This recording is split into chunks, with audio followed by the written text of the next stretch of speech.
E para os nossos direitos e deveres, hoje eu estou recebendo mais uma vez aqui no nosso estúdio a Eliane Maria, que é advogada, e hoje veio para falar com a gente sobre previdenciária. Ela que trabalha nesse lado da previdenciária, veio hoje para conversar com a gente sobre o benefício por incapacidade. E aí a gente vem também ver o que significa e a diferença, né? Porque, na verdade, as pessoas que estão em casa às vezes ficam incapaz ou não incapaz, o que eu tenho direito, o que eu não tenho direito. E hoje ela veio aqui para conversar com a gente. E eu me perdi todinha no início, não foi? A nossa advogada vai falar um pouco mais sobre essa parte previdenciária, né? Que a gente sabe que tem mexido com a cabeça das pessoas. Exatamente. Seja bem-vinda ao nosso programa. Obrigada, mais uma vez, bom dia. Bom dia. Vamos falar um pouquinho do que, na verdade, é esse benefício, né, por incapacidade, e falar sobre a diferença de incapacidade com auxílio-doença. Existe uma diferença? Não. Essa diferença, ela é mais de nomenclatura. Sim. Né? Mas ela é o mesmo benefício. O que é que acontece? Anteriormente, né, até 2019, novembro de 2019, todo e qualquer segurado da Previdência que se estivesse incapaz, né, adquirisse uma doença que o incapacitava para o trabalho, ele tinha a benesse de requerer o auxílio-doença, né? E aí causava bastante confusão na população pelo simples fato de dizer o quê? Eu tenho um problema de saúde, eu tenho uma doença. Então, o INSS ele tem que me dar um benefício porque eu não posso trabalhar, porque eu estou doente. Só que isso não ocorre, né? Porque a lei, ela visa garantir quem está incapacitado para trabalhar. Tem um problema de saúde que não deixa que ele continue desenvolvendo suas atividades laborais normais. Então, depois da reforma da Previdência, veio também a mudança da nomenclatura para se enfatizar o quê? Que o benefício, ele é uma proteção social para quem está incapaz, né? O objeto é a incapacidade que se protege e não a doença, porque hoje em dia, tipo, a pessoa pode ter, digamos, uma diabetes. Essa diabetes, ela pode muito bem ser controlada por meio de medicamentos, né? Ela pode trabalhar, né? Isso, e a pessoa continua desenvolvendo suas atividades normais, né? Agora, digamos que eu não estou classificando quais as doenças, né? Claro. Dão direito ao benefício em si. Sim. Mas exemplificando, né? Então, digamos, uma pessoa que tenha fibromialgia, sim, né? Que hoje é uma doença que ela está sendo muito comum, mas ela é de difícil diagnóstico. E que pode trazer muitos danos, inclusive a incapacidade da pessoa até trabalhar. Né? Exatamente. Chega num grau que a pessoa pode ter essa incapacidade de trabalhar. Exato. Por quê? Porque é uma doença que não tem como se medir, a pessoa sente dores, né? Quem tem diz que sente da ponta do dedinho do pé até o último fio de cabelo sente dor. E você não tem como mensurar a dor que o outro está sentindo. Sim. Né? O que vem outras complicações.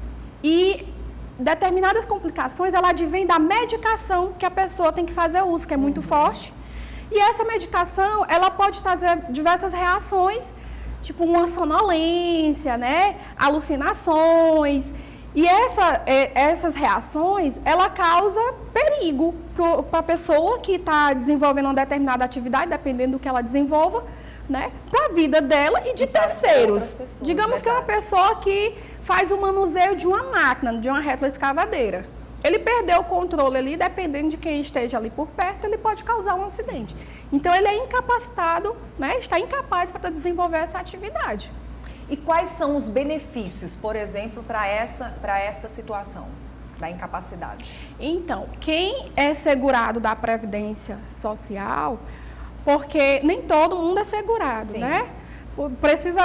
A regra geral, a contribuição para a Previdência, ela é obrigatória. E aí a gente tem a isenção, a exceção dos segurados especiais, que é outro caso e é um pouquinho complicado de se detalhar agora. Aí a gente vai focar mesmo na incapacidade. Então, assim, o segurado, para fazer jus ao benefício, ele tem que cumprir, né, com a carência mínima de 12 contribuições mensais. Ele precisa ter uma doença incapacitante, né, tá? E aí, ele se apresentando ao INSS, passando por meio de uma perícia, levando um atestado do especialista, que tem muita gente que confunde, acha que qualquer atestado, levando lá, é o suficiente. Ou então, outra coisa que eu falo, que eles confundem bastante, já que a gente está aqui justamente para esclarecer e tirar dúvida, que há diferença entre um atestado da rede pública do SUS e uma particular. Não tem. O que esse atestado, que na verdade ele precisa ser, antes de ser um atestado, ele precisa ser um laudo médico, porque no laudo médico se tem a visão mais completa da patologia, que é o quê? A doença que a pessoa está acometida, qual a incapacidade que lhe acomete, o tempo de tratamento, ela é bem mais específica. E um atestado não. A depender do médico, ele só diz o seguinte, que a determinada pessoa deve se afastar do trabalho durante 90 dias, 180 dias, né? E um laudo médico, ele é mais completo. Então, quem vai buscar a previdência, né, buscar esse benefício lá no INSS, ele precisa estar com suas contribuições em dia, ter no mínimo 12, apresentar atestado, e aí você pode levar atestado e laudo médico e toda a documentação médica. Por quê? Porque eu tenho o meu médico aqui dizendo que eu estou doente, que eu estou incapaz. Mas o INSS, o perito do INSS precisa concordar. Ele precisa concordar que aquilo que o segurado me traz, né, é verdadeiro e ele realmente precisa de um benefício, né? Porque às vezes se tem a questão a intimidade com o próprio médico, então, às vezes o médico, não é que ele vá atestar o que não existe, sim, mas às vezes ele diz, não, tudo bem. Conhece bem aquele paciente. Exatamente. Às vezes ele pega e diz assim, você realmente é bom passar um tempo sem trabalhar e tudo, e aí eu vou lhe dizer aqui para você se afastar. Só que assim, ele não discrimina por quê a pessoa tem que se afastar. E no laudo médico já é mais completo, e quando chega lá para o perito, ele faz alguns testes, né? Questão de anamnese, exames, verifica a questão de movimentos, para poder constatar o que está no atestado, né? O que está lá no laudo médico. E aí, ele sendo favorável, ele vai dizer por quanto tempo, o perito vai determinar por quanto tempo aquela pessoa pode, né, deve, na verdade, permanecer afastada.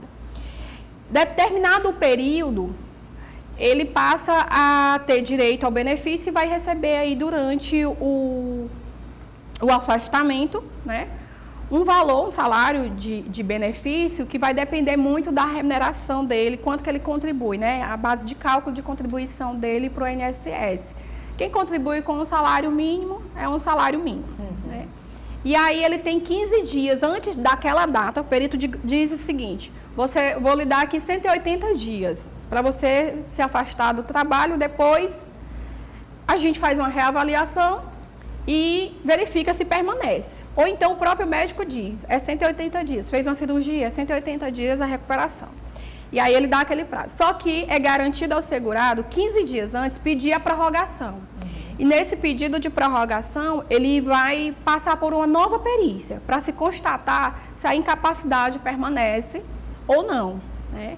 Porque, assim, outros fatores também podem ter acontecido no decorrer do tempo. O INSS, de imediato, ele não pode simplesmente dizer, daqui a 180 dias você vai ficar bom. Não, é uma presunção, que daqui, né, a previsão, 180 dias você vai ficar bom. Mas aí ele precisa ser constatado. E aí é que tem ocorrido um aumento no número de pedidos de benefício por incapacidade, comumente... Principalmente agora, né? Você disse que muitas pessoas estão procurando muito, né, essa parte da previdenciária. Justo, porque a gente veio aí a questão da própria Covid, né, que incapacita, a pessoa tem que estar isolada. Com isso, com a pandemia, com o isolamento, já era uma crescente, mas acelerou mais ainda a questão das doenças. Inclusive, a gente está, né, no Setembro Amarelo. As doenças psíquicas. Ansiedade aumentou e várias pessoas desenvolveram outros problemas, né? Preocupação com o futuro, aí vem depressão, vem outras coisas, né? E é como eu falei, A ansiedade em si, como doença, caracterizada como doença, ela não causa uma certa incapacidade, né? A depender do nível. Mas vai que a medicação que a pessoa faz uso causa, né? Determinada, incapacita ela por conta das reações. Então, houve aumento, e o aumento também se deu por conta do fechamento das agências. As agências fecharam, e aí... Isso dificultou de uma certa forma, e as pessoas estão buscando mais, né? Justamente. Não se tem o acesso à informação de imediato por meio do servidor do INSS, né? E então, assim, eu não sei exatamente se isso... O segurado está entendendo da seguinte forma. Eu não sei se eu tenho direito aqui, mas para poder eu ter a resposta, eu tenho que pedir. E aí ele entra com um requerimento no INSS. E aí aumentou bastante. Com a negativa também, né? A maioria dos requerimentos são negados, ou seja, por questões que a pessoa realmente não tem direito, ou porque o INSS concluiu que a pessoa não tem direito, ou porque não houve cumprimento de determinados requisitos ou exigências. As pessoas estão cada vez mais procurando se assegurar, né, desse direito. Eu te pergunto, se aquela pessoa buscou naquele momento e ela foi negado, mas ela continua com essa incapacidade, ela vai poder buscar novamente ou não? Dali já tem como encerrado o caso? Não, ela entra com o primeiro requerimento, com o pedido do requerimento, né? E se for negada, a decisão for contrária, o próprio INSS informa que ela tem 30 dias para entrar com um recurso administrativo no INSS. Esse recurso administrativo no INSS, ele tem como na justiça 2 instâncias, primeira instância e segunda instância. Finalizou lá, ele foi até a segunda instância, não conseguiu o reconhecimento do direito dele, ele ainda tem a possibilidade de entrar no judiciário e pedir, né, a análise do caso dele. Por que eu estou falando isso? Para que as pessoas não desistam tão fácil dos seus direitos, né? Quantas pessoas devem ter em casa, né, com incapacidade e de primeira receberam não foram mais buscar. Exatamente. E aí isso fica aí essa deixa, inclusive os familiares, porque às vezes a pessoa é incapaz, mas ela tem lá os familiares que devem buscar também. Relacionado aos familiares, existe algo de diferente na hora dessa busca por essa pessoa que está com a incapacidade? Não, a gente, assim, em relação a familiares, é mais a questão, a contribuição na organização do processo, né? O que a gente viu durante a pandemia, o retorno das atividades, né?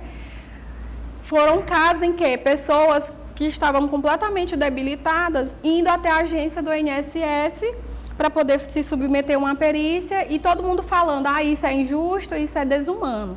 Só que muitas vezes as pessoas não entendem que, assim, aquilo ali não é o único caminho. Então, o familiar, ele ajuda no apoio, na organização do processo, buscando informação, porque quem está incapaz, a depender da incapacidade, ele não tem cognição suficiente para poder entender o processo e fazer tudo sozinho, né?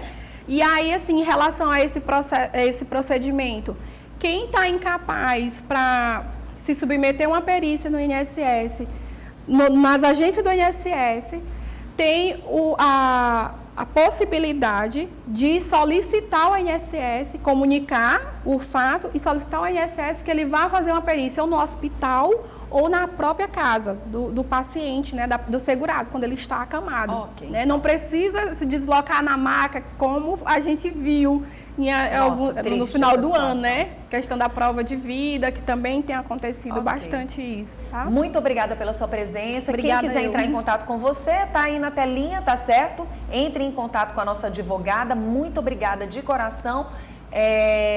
Dizer que a gente aguarda outras vezes aqui, tá bom? Continue aqui com a gente. Obrigada. Bom, gente, Direitos e Deveres volta então na próxima semana.